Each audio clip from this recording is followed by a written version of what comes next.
Good evening, everyone. It's my pleasure tonight to introduce you to a young man whose story of courage and determination is an inspiration to all who hear it. There aren't many milestones in one's existence quite as exciting as beginning your freshman year of college, a new chapter of life full of infinite possibilities. Our Most Courageous Athlete Award recipient couldn't wait to start college in the summer of 2010. He intended to major in math, and he was pumped up about joining the baseball team. He was an excellent pitcher at Eastern High School, even throwing a no-hitter during his senior season. However, about a month before he was to enter college, he felt sick. Maybe it was the stomach flu, he thought. He dropped about 10 pounds during the first week of the illness, but he was too busy enjoying the summer to worry if anything was wrong. He had planned to drive to the shore, plus a trip to Connecticut for regional competition in American Legion baseball. But as college time drew near, he felt worse.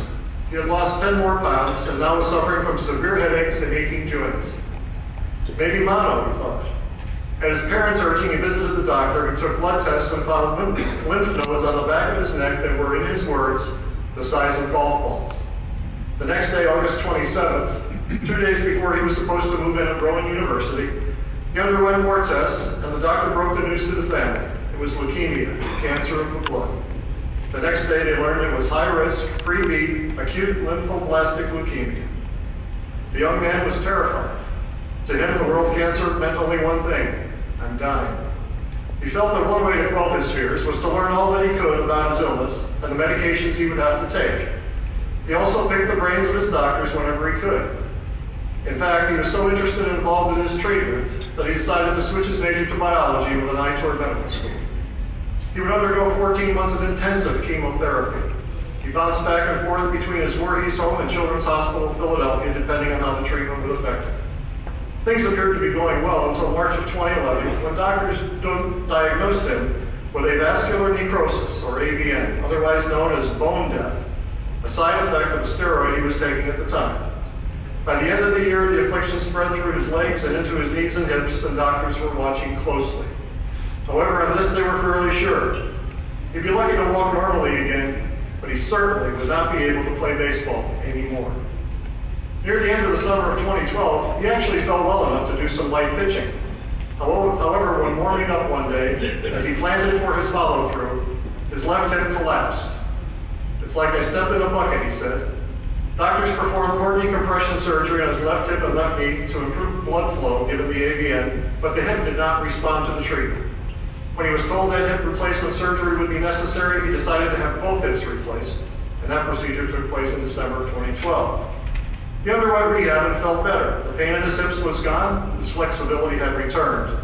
He did some pitching in the summer of 2013 and looked good, but he still was undergoing chemotherapy and felt weak.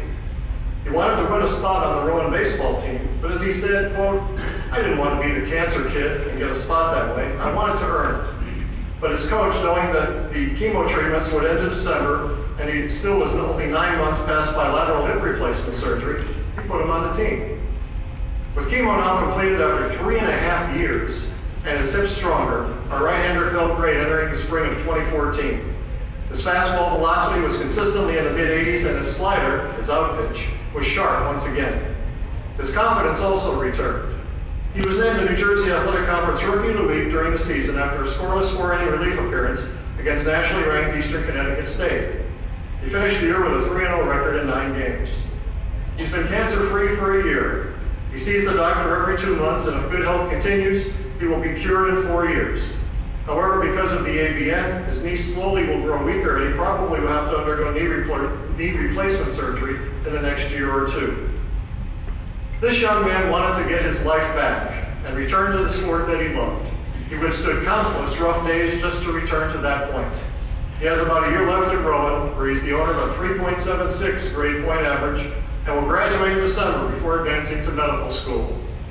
Would you please welcome our 2015 Most Courageous Athlete Award winner from Voorhees, New Jersey, Eastern High School, and Rowan University, Richie Suarez.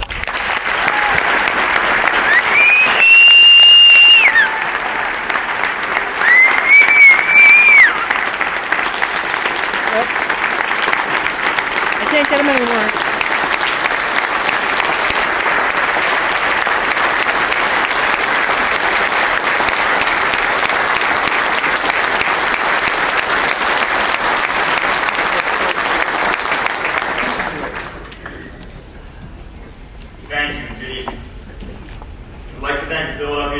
Writers Association for presenting me with such a prestigious award.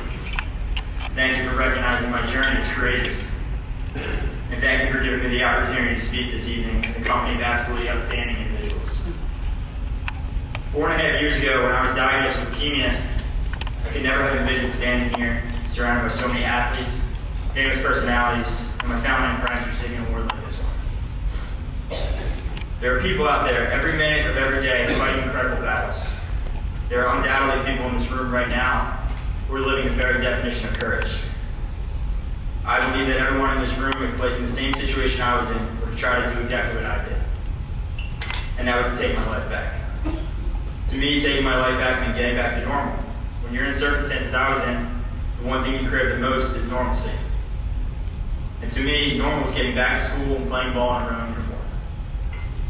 I have a lot of people on my team to thank.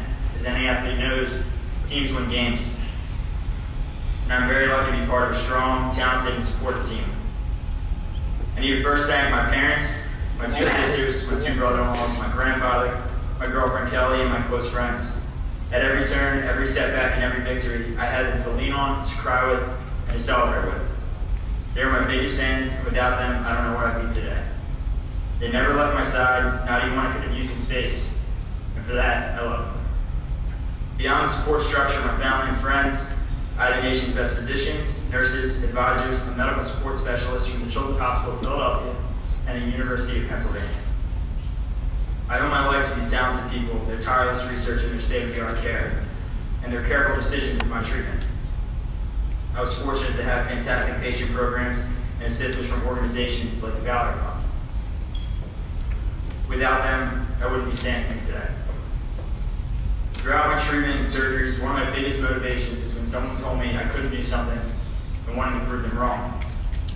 I never wanted to take no for an answer, and I never wanted to be told that there was something that I couldn't accomplish. Throughout treatment, even though the status of my leukemia was improving, my avascular necrosis began to worsen. My doctors told me playing collegiate baseball wasn't a possibility. Hearing this from my doctors was a crushing blow, but as stubborn as I've always been, I wanted to prove them wrong. But I want to point out that just because my doctors were the ones telling me that I couldn't play ball, it doesn't make them the bad guys. They always had my best interest at heart and were doing what was best for my overall health.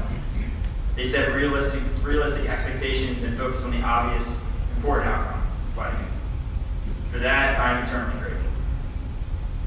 Although my doctors always seemed to give me discouraging news regarding baseball, one of my orthopedic doctors, Dr. Lawrence Wells from CHOP, would always end our appointments with the same motivating words. I would ask him, can I play baseball again? Can I run again? And no matter what I asked him, he always answered the same way: live your life. He explained to always listen to your body and try, and if there was no pain, then there was no reason to restrict yourself. He never said I couldn't do something, and he never said I could, but he gave me the green light to try. No matter what, I was going to try to prove the naysayers wrong, but having someone from the medical side of things encouraging me gave me the mindset I needed. To this day, I don't think Dr. Wells knows how much his words meant to me. Just after 14 months of a bilateral hip replacement, and just 2 months after finishing the last of my 40 months of chemotherapy, on February 23, 2014, I stepped on the mound in relief for Rowan University and received my first collegiate win. While I was on the mound, I wasn't thinking I finally made it back. I was just worried about keeping my slider low this lefty and getting out of the inning. It wasn't until I was running off the field with my teammate Dylan Johannek picked me up and bear hugged me that I realized I finally accomplished my goal. I want to thank all my coaches and Rowan University and my teammates for the opportunity and support. It's a day I'll never forget. Everyone has a battle to face. It takes perspective to see the opportunity your battle scars give you to make a difference. This spring, I plan to take my MCAT and apply to medical school. I want to become a pediatric oncologist. I want to bring a different perspective to treating other kids, teens, and young adults because I know exactly how they feel. I know exactly what battles they have to face, and I want to give them hope, help them prepare for both the treatment and the emotional pain, and I want to show them proof that one day their life will be far better than the normal they crave. It will be extraordinary. I want to thank everyone tonight for coming and listening to my story.